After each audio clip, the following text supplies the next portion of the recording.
Egypt, land of the pyramids and pharaohs. One of the most studied and scrutinized civilizations of the ancient world, and yet it remains veiled in mystery. In this video, we are going to see that the Qur'an reveals secrets about Egypt that until recently were lost to mankind.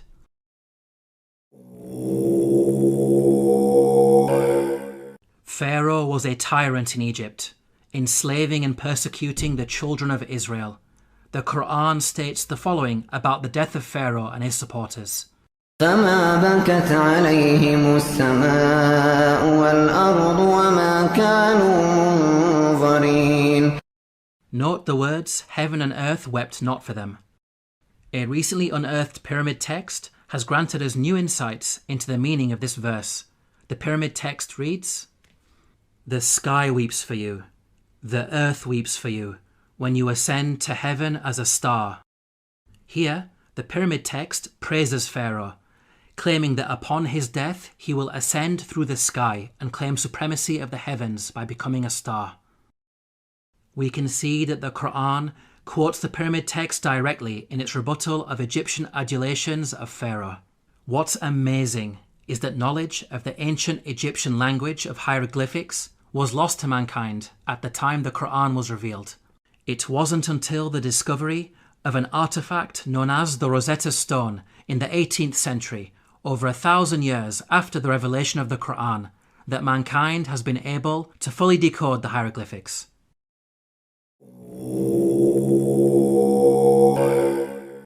When you hear the word Pharaoh, what comes into your mind? Most people think of the supreme ruler of Egypt. This is correct, but the word did not always refer to the supreme ruler. Ancient Egyptian history is divided into different periods. The word Pharaoh, Egyptian Perah, had different meanings depending on the period of Egyptian history.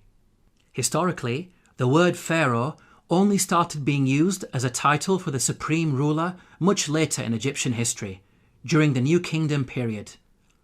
Before this, the word meant great house and was used to refer to the royal palace. The Encyclopedia Britannica states, Pharaoh, originally the royal palace in ancient Egypt. The word came to be used for the Egyptian king under the New Kingdom. Let's now analyze the Qur'an's accounts about Egypt in light of these historical facts. Like the Bible, the Qur'an discusses the prophets Joseph and Moses, who both spent time in Egypt. Joseph is dated by scholars to either the Middle Kingdom or Second Intermediate period, well before Pharaoh meant ruler. In the story of Joseph, the Qur'an repeatedly uses the word king to refer to the ruler of Egypt. He is never once called Pharaoh. Moses is dated by scholars to the New Kingdom period. In the story of Moses, the Qur'an repeatedly calls the ruler Pharaoh. He is never called king. We can see that the Qur'an is accurate in its use of language when it comes to describing the leader of Egypt at different periods in its history. How could the author of the Qur'an have known this? The only source of information about ancient Egypt that would have been readily available are the Bible-based stories. To claim that the Qur'an copied from the Bible is problematic because the Bible uses the word Pharaoh to refer to the Egyptian ruler in the story of Joseph, which is historically inaccurate. The Qur'an cannot have copied from the Bible because the Qur'an corrects the Bible.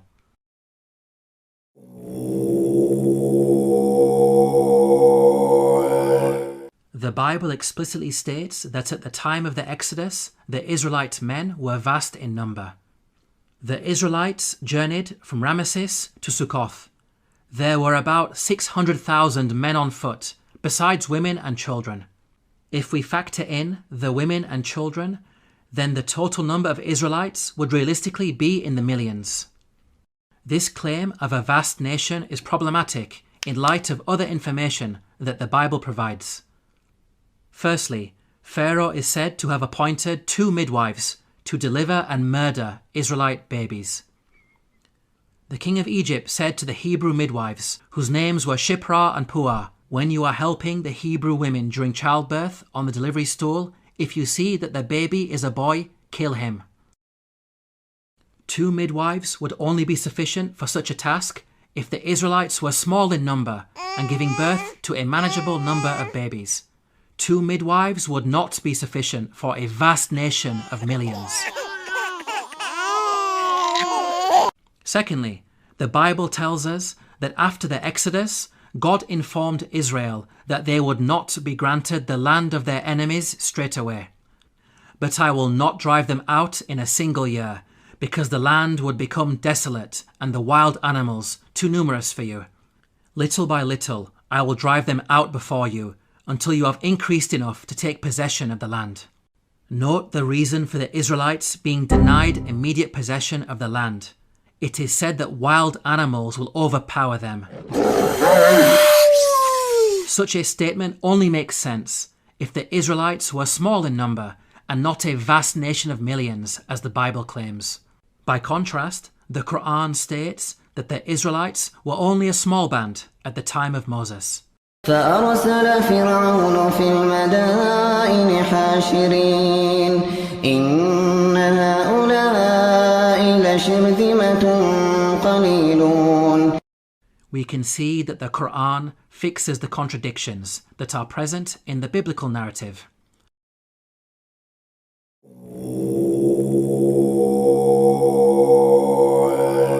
The Qur'an states that the punishment of crucifixion was used in ancient Egypt from the time of Moses all the way back to the time of Joseph. Now, the word crucifixion typically brings to mind the Roman cross. However, in antiquity, there were different forms of crucifixion. Professor of Archaeology David Chapman wrote, "In studying the ancient world, the scholar is wise not to differentiate too rigidly the categories of crucifixion, impalement, and suspension. Hence, any study of crucifixion conceptions in antiquity must grapple with the broader context of the wide variety of penal suspension of human beings."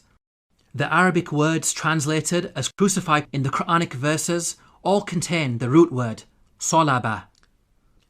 Arabic dictionaries state that this root carries a number of meanings, including to harden or stiffen and to extract oily matter from bones. This word does not only mean death by being hung on a Roman cross. Rather, it indicates any method of execution which makes the body hardened or stiffened and results in the leaking of bodily fluids. So, impalement, suspension, and the Roman cross are all included without making any distinction. Archaeological evidence shows that the ancient Egyptians used to crucify people by impalement on a stake. The following entry is taken from an Egyptian German dictionary of hieroglyphics. Note the hieroglyph which depicts an impaled man. This is a punishment that was used throughout the different periods of ancient Egypt. The Abbot Papyrus is dated to the New Kingdom period. It mentions an oath that includes impalement. He took an oath on pain of being beaten and of being impaled. The earliest evidence for crucifixion by impalement is Papyrus Bulaq 18, which is dated to the early Second Intermediate period. It states, "A bloodbath had occurred with wood. The comrade was put on the stake." We can see that crucifixion by impalement on a stake was carried out during the New Kingdom period, and at least as far back as the Second Intermediate period. These time periods cover both Moses and Joseph, which shows that the Qur'an is historically accurate. As well as mentioning crucifixion, the Qur'an also narrates the following threat of mutilation made by the Pharaoh of Moses. لأقطعن أيديكم وأرجلكم من خلاف ولأصلبنكم أجمعين. Historically, we know that capital punishment in ancient Egypt became more severe with the advent of the New Kingdom period, which is the time of Moses. In fact, the specific punishment of mutilation is primarily associated with the New Kingdom period. For example, the Turin Judicial Papyrus records, persons to whom was done punishment by severing their nose and ears on account of them ignoring the good instruction said to them. These details about crucifixion and mutilation are missing in the Bible. There is a Jewish commentary, the Midrash Shemot Rabbah, which mentions Pharaoh threatening Moses with burning and crucifixion. But this is a much later work that was composed centuries after the Qur'an was revealed.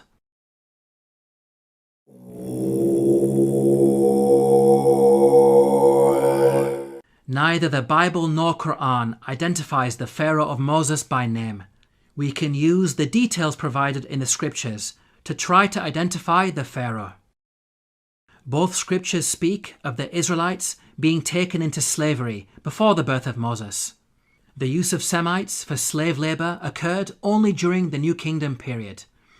So, we can place Moses somewhere in the New Kingdom period. This gives us a list of 33 possible pharaohs.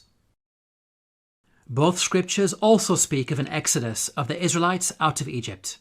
The Merneptah stele is an important artifact that contains the first explicit reference to Israel in the archaeological record. It is dated to around 1208 BCE. It discusses the land of Canaan and mentions the Israelites in relation to Canaan, indicating that the Exodus had already taken place by this date. The artifact is contemporaneous to the pharaoh Merneptah. This means that the Exodus had to take place before Merneptah, since Merneptah was alive and in power after the Exodus and not drowned in the sea. This establishes an upper boundary in the timeline of the pharaohs. From the point of view of both the Bible and Qur'an, we are now left with 18 pharaohs as candidates who may have ruled during the time of Moses. Let's now delve deeper into the biblical narrative. The Bible claims that there were 2 different pharaohs who were in power. The first died while Moses was in hiding in Midian. When Pharaoh heard of this, he tried to kill Moses, but Moses fled from Pharaoh and went to live in Midian. During that long period, the king of Egypt died. The new Pharaoh continued his predecessor's persecution of the Israelites, and it was this second Pharaoh who was later drowned when Moses crossed the sea. The Bible gives us a timeline for these events. The burning bush encounter with God took place when Moses was 80 years old. So from his birth to the Exodus, there was a span of at least 80 years, during which 2 pharaohs ruled Egypt. Now, there is a big problem if we compare this biblical narrative to the timeline of the pharaohs. We've seen that the Bible claims exactly 2 pharaohs ruled during the 80-year period from the birth of Moses to the Exodus. If we consider the number of years that each of the pharaohs ruled, we can see that there is no 80-year period during which only 2 pharaohs ruled. Any given 80-year period will give you at least 3 pharaohs in power. We can see that the biblical narrative contradicts the historical evidence. Let's now compare the Quranic narrative. Unlike the Bible, the Qur'an depicts a single pharaoh reigning from the birth of Moses all the way up to the Exodus. The Qur'an informs us that Moses fled to Midian when he reached the age of maturity. The Qur'an defines the age of maturity as 40 years old. The Qur'an also informs us that during his time in Midian, Moses spent 8 to 10 years in the service of his father-in-law before returning to Egypt to face Pharaoh. This means that Moses was at least 48 years of age when the Exodus happened. The only Pharaoh during the New Kingdom period who had such a lengthy reign as an absolute ruler was Ramesses II, who ruled for 66 years. The Quranic account is perfectly in line with the historical evidence and fixes the chronological issues that are present in the biblical narrative.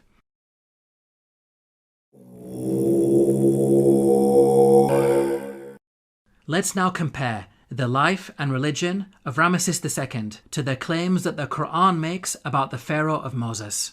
وَإِنَّ فِرْعَوْنَ لَعَالٍ فِي الْأَرْضِ وَإِنَّهُ لَمِنَ الْمُسْرِفِينَ. This claim that the Pharaoh of Moses was extravagant has been proven by archaeological discoveries, which show that Ramesses II was the grandest of the pharaohs. The archaeologist Peter Clayton wrote, "His genuine building achievements are on a Herculean scale." The archaeologist Eric Uphill wrote, "The palace of Ramesses was probably the vastest and most costly royal residence ever erected by the hand of man." The Egyptologist Kenneth Kitchen wrote, "Certainly, in his building works for the gods, Ramesses II surpassed not only the 18th dynasty, but every other period in Egyptian history. With regards to the religion of the Pharaoh of Moses, the Qur'an makes the following claim. فحشر فنادى فقال أنا ربكم الأعلى. The Qur'an states that the Pharaoh of Moses was arrogant, exalting himself to the position of God. Modern archaeological discoveries have proven this to be true. Ramesses II built the great temple at Abu Simbel to honour himself. Its entrance is flanked by 4 colossal statues of Ramesses II, which dwarf the statue of Ra Horakti, god of the horizon, located above it. This temple also contains an image of Ramesses II making a sacrifice to his divine self.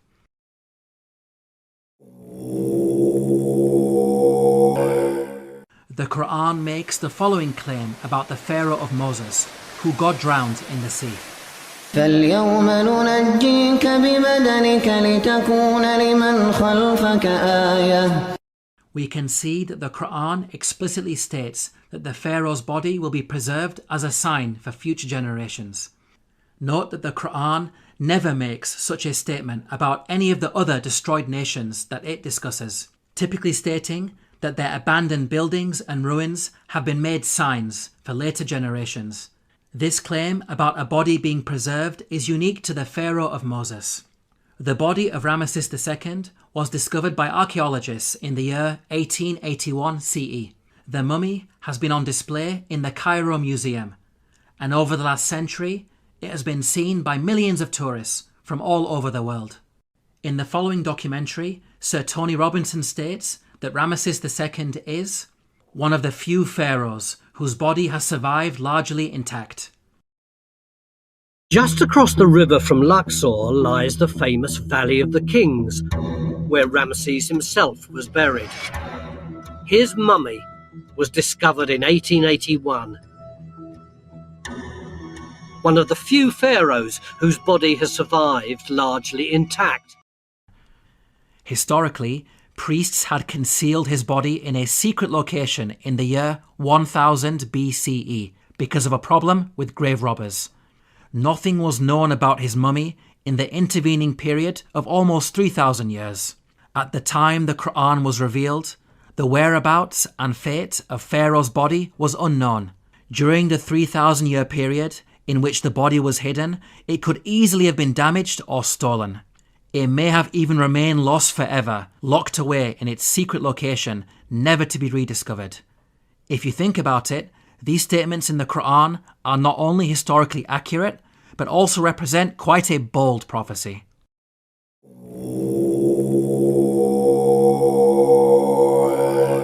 The Bible informs us about a series of plagues that God brought upon Egypt. The book of Exodus informs us that the first 6 of these plagues are as follows. First, the Nile was turned into blood. Second, masses of frogs. Third, swarms of mosquitoes. Fourth, swarms of flies. Fifth, the death of livestock. Sixth, boils on people and animals. Now at first glance, this series of plagues in the biblical narrative may seem random and unrelated. However, the Qur'an sheds light on these events. The Qur'an states the following about the divine punishments against Egypt. فأرسلنا عليهم الطوفان والجراد والقمل والضفادع والدم آيات مفصلات فاستكبروا. Notice the first punishment mentioned by the Qur'an, a flood. This is an important detail that is not found in the Bible. This punishment of a flood actually explains the 6 seemingly random and unrelated plagues in the biblical narrative. A flood would result in high concentrations of red earth entering the Nile River and causing a blood-like colour, killing fish and making the water undrinkable, as described in the biblical narrative. This phenomenon is attested to historically, as recorded by a Middle Kingdom Egyptian sage. See, the river is blood. One shrinks from other people and thirsts for water. The rest of the biblical plagues are also easily explained as a consequence of the flood. Frogs, mentioned in plague number 2, are known to fill the land after Nile floods. The death of the frogs recorded in the biblical narrative can be caused by contamination of anthrax that was carried over from the rotting fish. Mosquitoes, mentioned in plague number 3, proliferate after Nile floods, as the pools of water left over from the flooding would have allowed them to overbreed. Swarms of flies, mentioned in plague number 4, would be brought about by the massive death of frogs on the land. The death of pasturing livestock, mentioned in plague number 5, can be explained by anthrax, as brought on the land by the frogs. The boils on humans and cattle, mentioned in plague number 6, may have been caused by bites. The stable fly in particular is infamous for its vicious biting of mammals. We can see that the Qur'an's mention of a flood easily explains the biblical plagues, which are not random as initially appears to be the case, but in fact a series of interrelated events.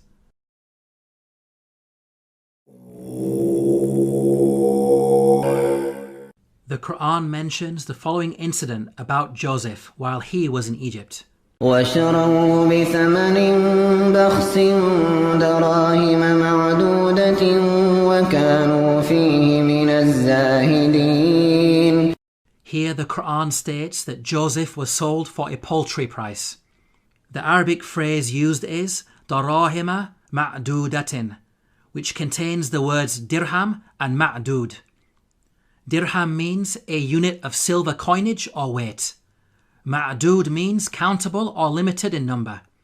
So the Qur'an is making the claim that Joseph was sold for a small amount of countable silver. There is plenty of historical evidence that standardized units of silver were used in transactions in ancient Egypt. Small pieces of silver, known as shati, were used in trade. The tomb of Nyanknum and Khnumhotep is dated to the Old Kingdom period. It contains a scene of a busy open-air market with goods for sale. Cubits of cloth, for example, are said to be sold for 6 shati. The Rind mathematical papyrus is dated to the Second Intermediate period. It discusses the relative values of gold, silver and lead in terms of shati. Small silver bars bearing the name of Pharaoh Tutankhamun have been dated to the New Kingdom period. They are inscribed with a hieroglyphic which states, Tutankhamun, ruler of Heliopolis in Upper Egypt. Until recently, historians believed that the minting of precious metals was a later Greek invention. These recent Egyptian archaeological discoveries have forced historians to completely revise their understanding of coinage in the ancient world. How is it possible that such knowledge was revealed in the Qur'an nearly 1,500 years ago? The Bible mentions that Joseph was sold for 20 of silver. However, this sale is said to have taken place with some Arabs outside Egypt. By contrast, the Qur'an states that the sale took place inside Egypt. So, the Bible could not have been used as a source by the Qur'an. It is in fact the Bible that contains historical errors when it comes to coinage. For example, the Bible makes the claim that a gold coin known as the darik was used at the time of King David. They gave toward the work on the temple of God 5,000 talents and 10,000 dariks of gold. As historians point out, the darik is named after the Persian leader Darius the Great, who lived hundreds of years after King David. The Jewish Encyclopedia acknowledges this error. A notable instance of anachronism occurs in 1 Chronicles 29:7. Gold dariks, coins which were not struck before the time of King Darius I, i.e. more than 400 years after David.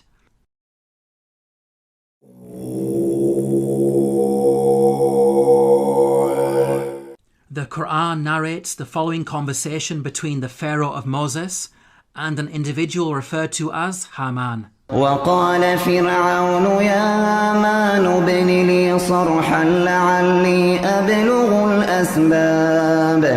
أسباب السماوات فأطلع إلى إله موسى وإني لأظنه كاذبا.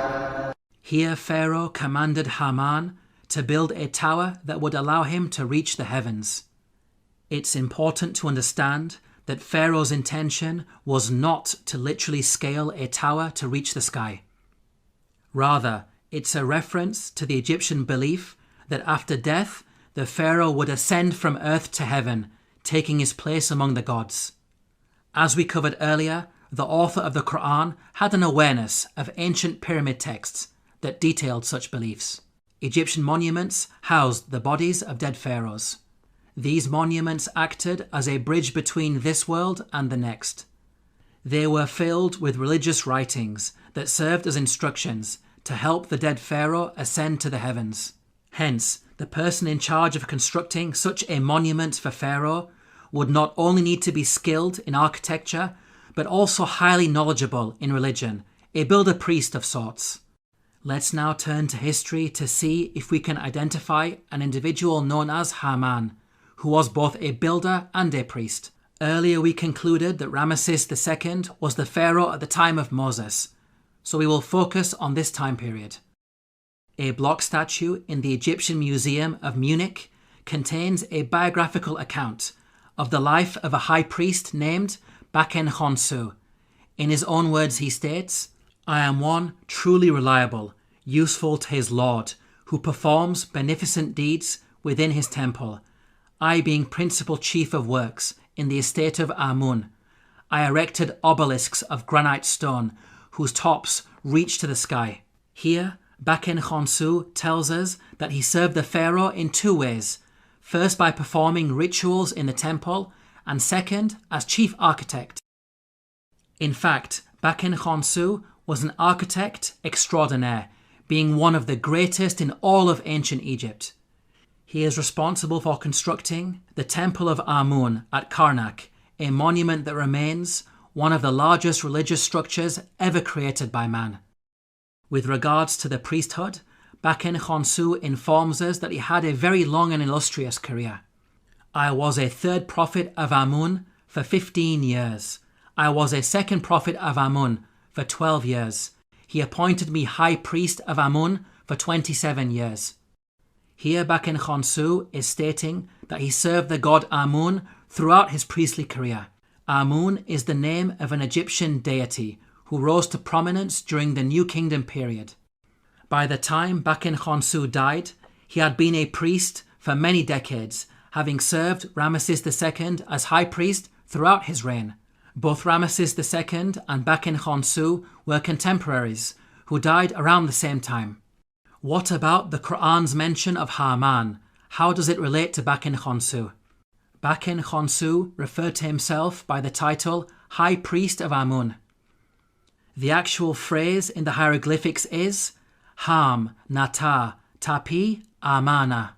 The word Ham literally means servant, and Amana is how you articulate the name of the god Amun in Egyptian.